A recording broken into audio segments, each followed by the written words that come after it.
You're listening to the Three Seeds Podcast, a show about native plants in the Midwest. I'm Stephanie. And I'm Elizabeth, and we've been walking around parks and gardens together for years. In each show, we share interesting and fascinating facts about native plants. Why 3 seeds? Well, we believe it takes 3 seeds to germinate great ideas. We're 2 of the 3 seeds, and the third may very well be a plant, a person, or a cultivar. Oh, no. Hey everybody, welcome back to Three Seeds Natives. Stephanie, Elizabeth, and Bob Sullivan. And Bob Sullivan. We are actually here at the rooftop of the Center on Halsted with Bob in what I would describe as a palatial native garden.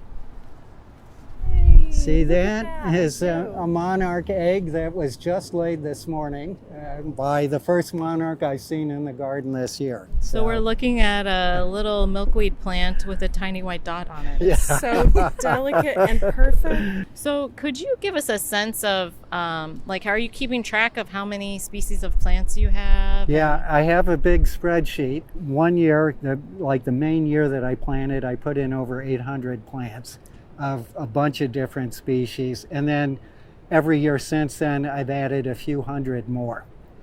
And one of the things that's kind of cool about gardening on a rooftop is you're kind of at the edge for a lot of these plants. It's pretty extreme because of the heat and the sun and the constant wind. The soil is terrible, it's mostly gravel, and everything dries out really fast. So I learned whenever I bring in a new plant, I have to plant it in several different places to see which part of the roof it will survive on. You have to be very careful because there is a big membrane under all of this to make sure that water doesn't leak into the building. And there's a pretty elaborate drainage system to make sure that when it rains or we water, that all of that water gets funneled into a big cistern in the basement. This is a LEED certified building. And so that water is stored for use in a gray water system. This not in bloom yet is Culver's root, which is another plant that really actually probably shouldn't be up on this roof, but I always try and push it and see what I can do. Sometimes they surprise you. Does the shape of that petunia suggest that's for like a butterfly, long-tongued? Yeah, and that's, It's got kind of a I can pick shape. that up, yeah. It's a, You just pulled the flower out, they guys. will put out new flowers every day. Okay. This will be done at the end of the day anyway. So that is lance leaf coreopsis, and that was 2 weeks ago. There were tens of thousands of them in bloom. It just completely covered this garden. Your garden is so much ahead of mine. Why don't we head inside and we can delve into deeper subjects. Sounds good. We found a little place out of the wind to continue our conversation. Thanks for showing us this space still within the Center on Halsted. Could you give just a quick explanation of what the Center on Halsted is? Sure. The center is a community center, first of all, but its primary focus is on serving the LGBTQIA community here in Lakeview. They have the Silver Fork program where the vegetables that we raise go, and they train people to become sous chefs, more or less. They get certified for, working in a kitchen and learn how to prepare foods. Wonderful. So literally the tomatoes that you're growing are part of the program. Yes, we consult with the people who run the program about what they want us to grow in the vegetable garden. And so we grow that, and when they're in session, all of the produce goes to that program for their use. Whatever they don't use, and whenever they're not in session, it goes to the Center on Addison, which is a low-income senior housing organization right next door. We're delighted with it. It is fresh right off the plant, no pesticides, high-quality produce. That's and wonderful. So, we're delighted. It's so much fun to do, first of all, for me to do the pollinator garden and for Susan to do the vegetable garden. And it was just great to take an area that was, in essence, non-productive and use it as a new way to provide a service to the community. That's wonderful. So earlier when we were outside, you were talking about, some of the plants and the pollinators, and that you have this diversity of species. Can you talk a little bit about why biodiversity is important? How does it actually connect to humans? Like, why is biodiversity important to humans?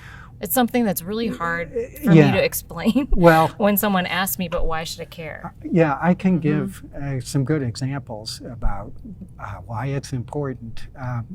When people think of pollinators, they often are aware that honeybees pollinate a lot of our crops.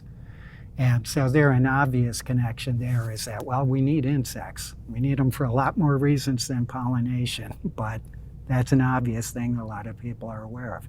What they don't know is that bumblebees, we have native bumblebees here, but many other species of bees and flies and wasps are actually important pollinators of our food crops also. So that's a very direct, it's not just honeybees. It is a lot of insects, and they are important in providing us with food. They are also, you can think of nature in some ways, as a pyramid, in the sense that there are a lot of organisms at the bottom supporting other organisms, typically fewer in number. And plants are pretty much at the bottom. There's all sorts of soil microorganisms that are very important too. But plants produce their own food from the sun. Everything else, practically speaking, gets their food from plants, okay? Those flowering plants, which supply so much to the world, all sorts of food for all animals. So if we destroy their habitat, pave it over, turn it into agricultural lands, we lose one of those linchpins of these relationships. We could lose the pollinators that the plants depend on. We can lose the plants that the pollinators depend on. Well, so I talked about there being dragonflies here. There are grasshoppers here. There are katydids here. There are we have inventory using this great software, iNaturalist. I highly recommend it, people. I have identified, with help, more than 120 species of insect up here. Now, only some of them are pollinators. A lot of them aren't, but they're here because we have these native plants and we have the pollinators. Squirrels actually eat insects. People don't know that. Almost all small mammals, even though they might be primarily seed eaters, with those seeds coming from flowering plants that depend on these pollinators, will also eat insects because insects are a good source of protein. Yeah, and that bird, it eats some insects, maybe it eats some berries, it flies around, it poops out those seeds from those berries. Yeah, so that's why it's like, in a way, you just have to give it a little time to think about, okay, well, why is that thing important? And then pretty soon it becomes clear. Some of these very tiny insects that have a very, very specific role. That role is always connected to something else, and that's what's so cool about it.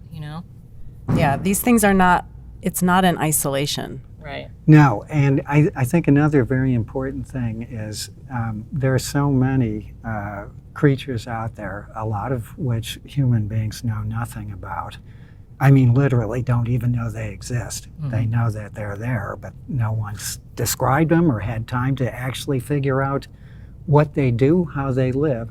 So anytime these species get eliminated, you can say, well, what's the big deal? You don't actually know necessarily what role they were playing that affected all of the other creatures on the planet. Now, what is a real problem, and a great concern to me as a scientist, is recently we are understanding that there's been a serious decline in insect species, in the numbers of both the species and the numbers of individual insects. So I'm 65. And when I was a kid, if you drove a car across the country, your windshield would be covered with dead insects. Right. It was something we all remember. That really doesn't happen nearly as much now as it did. And I drive a lot, and I know that this is different. Another thing, being 65, I remember when, even around Chicago, and I grew up in Wilmette in the suburbs, many fireflies all through the summer. You would see them all the time. Now, people talk to me if they saw fireflies. It's like, hey, I saw a few fireflies. Isn't that wonderful? Yeah. And before there were They were many, everywhere. no one would have talked about it because they were just something you saw every single night. They were always amazing, though. You know, like when they were aplenty and you'd have to pull your car over, say, on the highway in southern Illinois. We did this like 15 years ago or something. And it was just like watching the night sky glitter. It was insane. I'm kind of an amateur astronomer. You could see the Milky Way from my backyard in Wilmette when I was a kid. Now we have a whole generation of kids growing up who have never seen the Milky Way, haven't seen fireflies, have no idea how many insects there are. And that's one of the things that is, part of what my mission, is my self-appointed mission here, is to make sure that people understand just how critical insects in particular, but also the native plants that go hand in hand with insects. Aside from their direct value to humans as food, they're beautiful. They're an aesthetic asset. They give meaning to life, to see butterflies and to see the busy bee. I mean, these things are integrated into our culture. And if they're lost, we're losing a lot more than, this thing, pollinated some flower. It's a lot more than that. Yeah. When I hear insects buzzing, for me, like if you're able to be in a place where they're really loud and say it's summertime or something, it feels like a coming home for me as a human, like it does being around a campfire. Yes. There's something so primal and like very calming. Yes. Now what I want is to bring that back into the place where most people live. We have a lot of land here, and it has been proven scientifically that if you provide native plants, you will support important native pollinators. So even if you feel like you're kind of in the middle of a urban space, you say it's still worth it. Oh, no Plant 'em. question. And I've got the proof right here. Right before you came, there was a monarch butterfly laying eggs. There was a black swallowtail laying eggs. And we have seen over 100 different species of insect up here. So you were talking about the decline of insects and native plants. Can you talk about what is threatening them? Like, why is that happening? Sure. I think there are, I want to say, 4 major factors, and this is specific to insects. Like almost all wildlife, they've been hammered by habitat loss and fragmentation. So simply wiping out the places where they lived, but also taking the places that they lived and turning them into geographically spaced areas. Meaning instead of having one big patch, we have 2 patches that are separated. And it's particularly important, kind of an interesting little factoid for the native pollinators. They can't fly as far, and they don't fly as far as honeybees or bumblebees. So honeybees and bumblebees are strong. For an insect, they're strong flyers, and they will go several miles to get food. But a lot of the other pollinators cannot fly that far or won't. So they need proximity. Yeah, they need corridors, they need connections. And when people do something as seemingly simple as putting out some pots on their balcony that have pollinator plants, that helps to make a little bridge from one of these areas to another. And you think in Chicago we're particularly well situated as far as possibilities because we have this wonderful system of forest preserves and a lot of other natural areas and parks that are like these oases where there is a tremendous amount of really important wildlife. It's just an example. In Rogers Park last summer, somebody spotted a rusty patched bumblebee in their yard. So that This is a very rare. it is a bumblebee. federally endangered bumblebee. And it was in Rogers Park, just a few miles from here. That's my dream, is that on this rooftop someday I'm going to see a rusty patch bumblebee. We get hummingbirds up here. We get all sorts of butterflies and beautiful insects. And this is a rooftop on Halsted Street. And, it's pretty dense here. Yeah. Everybody's yard has, and all the vacant lots that we have the possibility of supporting all of these wonderful creatures. So you said there are 4 factors. Yes, I'm sorry. I digress frequently. So habitat loss and fragmentation is pretty huge. Overuse of pesticides is a very important factor for insects. So, and in particular insecticides. I can summarize it by saying we're using far too much pesticide. Whether it is insecticide, fungicide, or herbicide, it's being used way more than it needs to. And it's not just being overused in agricultural settings, which it is.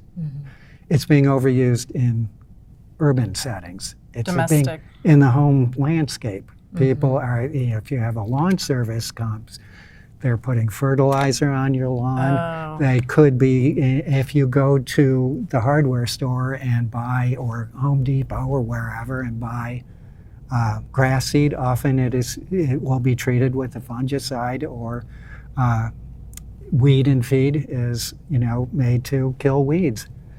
All of this is going into the soil. And I do want to say a certain amount of whatever goes in the soil winds up in the water, okay? Yeah. But whatever eats the plants that we have treated with these chemicals, most of them break down eventually, but anytime you spray something on a plant, especially if it's in flower, there is a decent risk that you're going to poison everything that visits that plant, whether you consider it a pest or not. Is it the case with some insects that they're taking them back to their colony? Yes.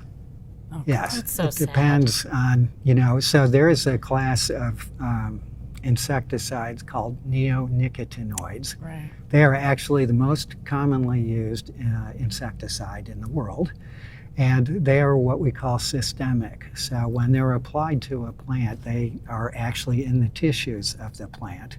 They wind up in the nectar, they wind up in the pollen. What they do very frequently is they coat the seeds to keep the seed from being eaten by insect pests.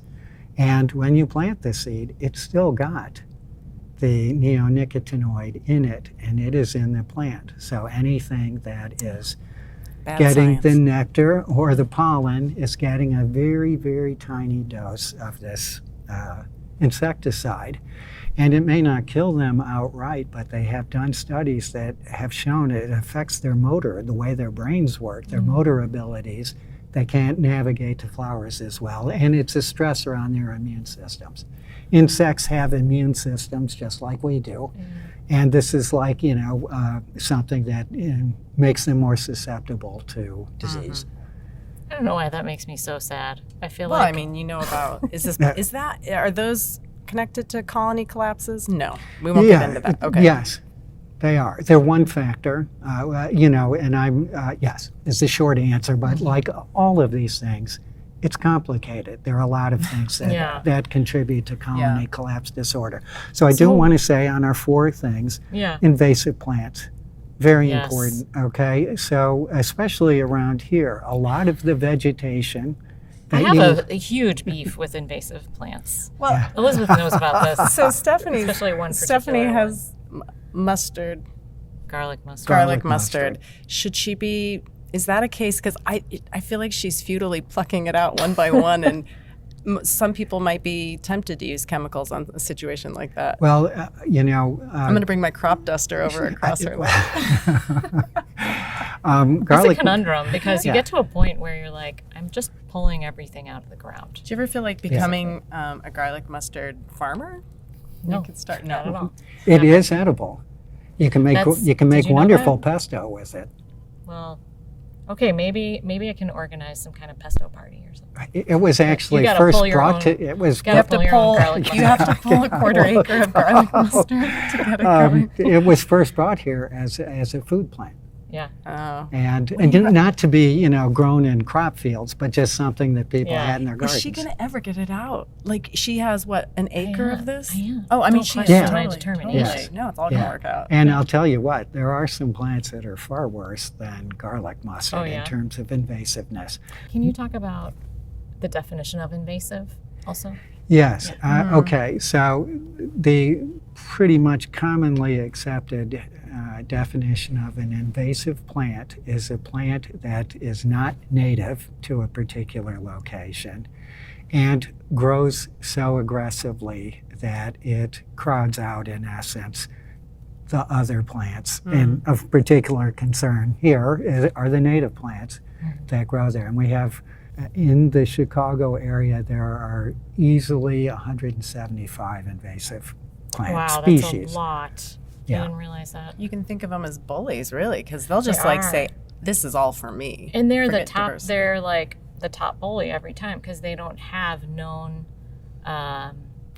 What do you call it? Yeah, well, they don't. So, getting back to why biodiversity is important, right? So, in the natural environment here, before it's been messed up, for every plant that is in there, there is some insect that's interacting with it in some way, and often it's to eat it. There are diseases, there are funguses, there are fungi, there are bacterial diseases that keep that plant in check.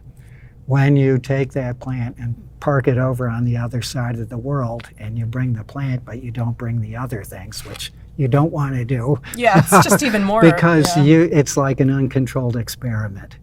You are changing a variable in a system. You're introducing a new thing, and you really don't know what it's going to do. And what has happened, despite the best of intentions, for a lot of reasons, people brought in non-native species, not just plants, but insects, all sorts of things. And they totally run amok because there isn't anything existing in the system to keep them in check, to keep them in their place, so to speak. And so, what's an invasive species that you have a beef with? Well, right here in this garden, I have one that's called cypress spurge. Okay. And so if you look in amongst the plants that we looked at earlier, there is a short feathery plant that, doesn't look like a big deal at all, but it has right underneath the soil kind of a vast network of roots. And it literally, if it is not weeded, it will completely cover everything. And that sedum, that is the ground cover that we really like, gets shaded out by that, and then it dies off. And so that is most of what I do here during the summer is just weed that one plant, day after day after day. I try Do you and pull feel that like out. all of us who are trying to tackle these invasive species, like we should wear like T-shirts or something? Yes, I that say- totally with think the you guys should invasive get tattoos. species on it that you're really Yeah. obsessed with. Really, And then like high five each other. that You're in the battle with Yeah. this plant. really, it is very important to raise awareness of a lot of plants that people, Yeah. another one I even dread to mention it, but I'm going to because Yeah. that's who I am, is lily of the valley. Say the name. Okay? Oh my God, you're it's right. a very I it's have a that. very complicated history, lily of the valley. Like it was my favorite scent. Yes, it's my favorite scent. A Change your lot, scent. a lot of ain't hard. people love it because it is an association they have with their mothers or their Right, grandmothers. or their grandmothers. Yeah. Yes, I'm on Facebook. I'm in all these Facebook groups. I post profiles of pollinator plants and also invasive plants. And there are some invasive plants that have no friends, okay? Buckthorn has no friends, okay? No fan And there's some that have a lot of close friends, let's say. And when I have been put these up periodically, typically when the plant's in bloom, so that people are seeing it. And it's like, hey, this is a real problem in our native areas. You should take this out. At least don't plant more of it. And so, most of the time people are interested and they will talk about it. Boy, when I put Lily of the Valley out there, man, it was like some pretty upset people because they really have a strong emotional attachment to this plant. Well, they could grow it in a flower pot. Maybe. Yes, but exactly. Maybe not even. Honestly. Well, it's got berries. In that case, you can cut the berries off. Yeah. It mostly spreads by runners. So growing it in pots, if you absolutely have to have it, is a way to really address what is a big problem. So I'm a friend of the Chicago River. Every year they have a pick up the garbage, clean up around the river. We went up to Chipilly Woods in Northbrook. And there, while I was there to pick up trash, what did I see in the woods but big spreads of lily of the valley? Also with them struggling to maintain themselves were wild geraniums, which are a native plant here. They're beautiful. Same day, I saw even thicker thickets of orange daylilies. Okay, also Those people call them ditch right now. ditch You lilies. guys are describing my front area. It's everybody's front area. They were. It's crazy how rude you can be to these plants. And they're still like, I'm back. Yeah. I had somebody. Grandma's back from the dead. So last. Totally, there's like a little bit of Chucky inside those daylilies. Honey, I'm back. You're like, God. I put up a post about daylilies last week, talking about what a problem they are, and I got a lot of blowback as the young people say. I just don't think we have to defend these super aggressive. Well, and the fact is they were planted as ornamentals by everybody for years. They're everywhere, and that's a problem in that, they are pretty, or at least a lot of people think they're pretty. Some people don't, but and they're used to them. It's like, oh, this is in my yard. In my grandmother's yard, when we used to go visit her, these were here. Yeah, so it is fascinating that kind of an emotional attachment. Emotional attachment, but also a lack of information about what happens as a result of an invasive species, having an invasive species in your home or wherever. Okay, so we know there are those three reasons. What was the fourth reason that you want to talk about that is leading to, decline in the biodiversity of insects? And many other species as well. It's climate change. So I think probably most people don't have a hard time understanding that certain plants or animals like certain conditions, amount of moisture in the soil, temperature. And so when those conditions change, of course, some creatures, plants, insects, what have you, can adapt. Some can't, particularly if they're specialist species that grow in just one certain kind of condition. Because if those conditions change and you're a plant, you can't literally pick yourself up and move somewhere. Your seeds might, but your seeds are not adapted to different conditions. And so another thing that happens that's really interesting is some of these insects and birds, another set of animals, their reproduction is tied to flowers. It is tied to day length also. It's tied to temperature, and when the temperatures reach a certain point in the spring. So if climate change makes it warmer in the early spring, and it makes the flowers bloom earlier than they were supposed to, and there's other things like opening of flowers is tied to day length, these things start happening at different times, and instead of being synchronized with each other, they're no longer synchronized. Right. And that causes, for instance, caterpillars that eat only a certain kind of plant that pops up at a certain time. If it pops up and they're popping up at a different time, they have nothing to eat. And those migratory birds that are flying from South America to eat those caterpillars, Exactly. they get here and those caterpillars haven't survived because they didn't get to eat that plant. That's right. Or there's one more like misconnection, right? Or the caterpillars have turned into butterflies or moths or whatever, and they can't catch them because they eat caterpillars, not adult butterflies or moths. Right. Another important aspect of this has to do with habitat fragmentation.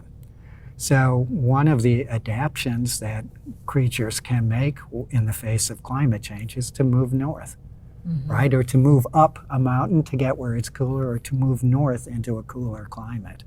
But plants can't move as individuals.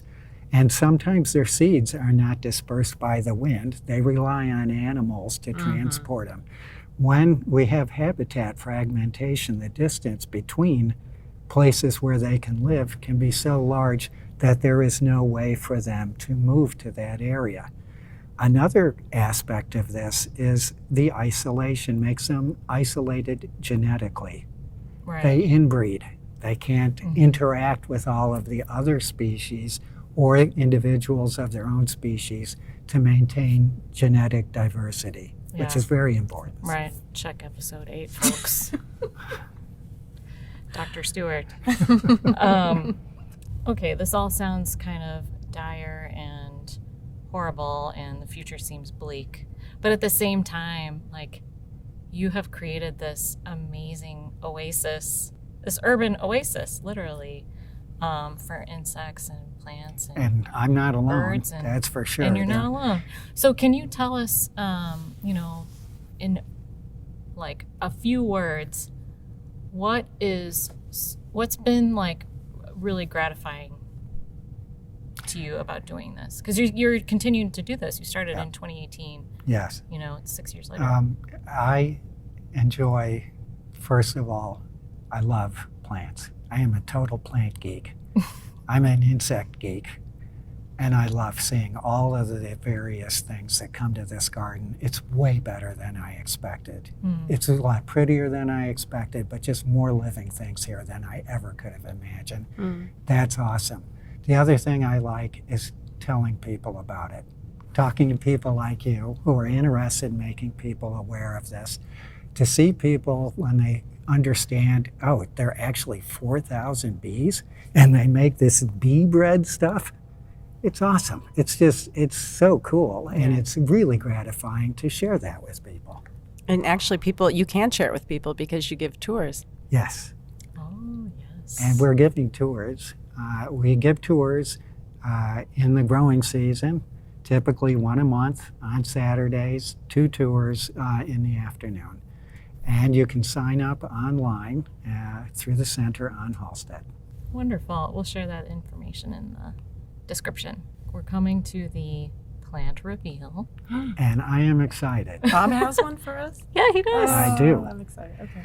So my plant reveal is called aromatic aster. Okay, and it's an aster. We have a lot of asters in this area. Symphyotrichum oblongifolium, which means Symphyotrichum means basically this is an aster, and oblongifolium means it's got oblong leaves. Okay. So what I like about this plant is, I'm a landscape architect, so I'm into form, line, color, and texture. Well, this has a beautiful form.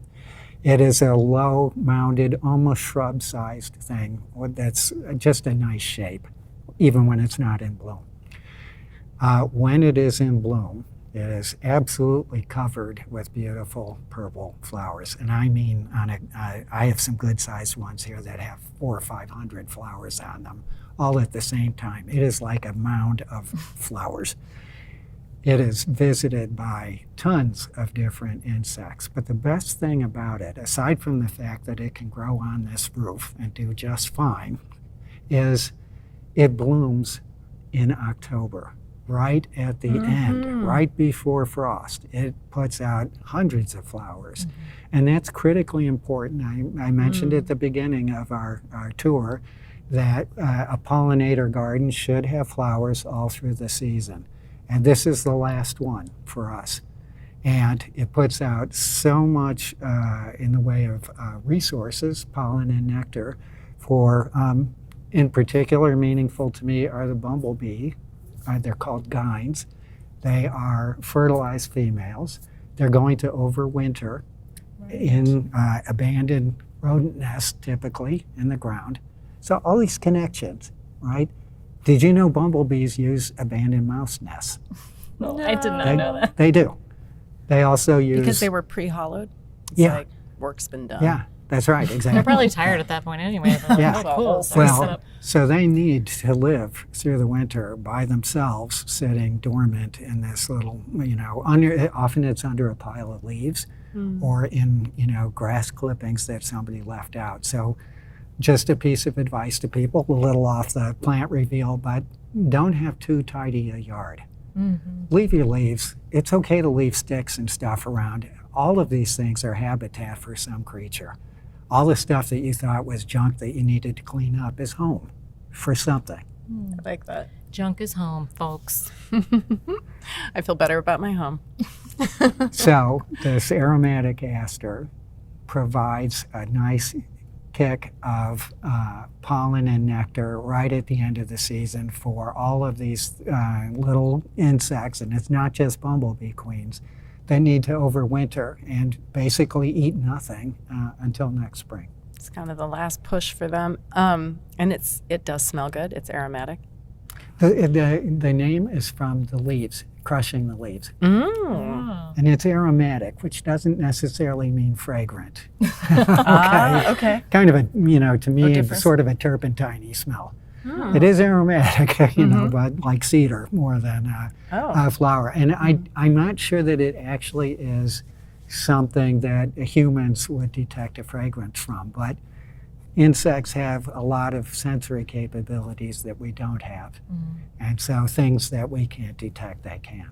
That's a nice late season color, too, to have. Oh, wonderful. It sounds like it's rather large.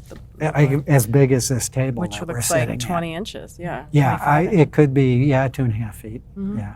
And maybe a That's foot and a amazing. half high. That's great. Yeah, Wow.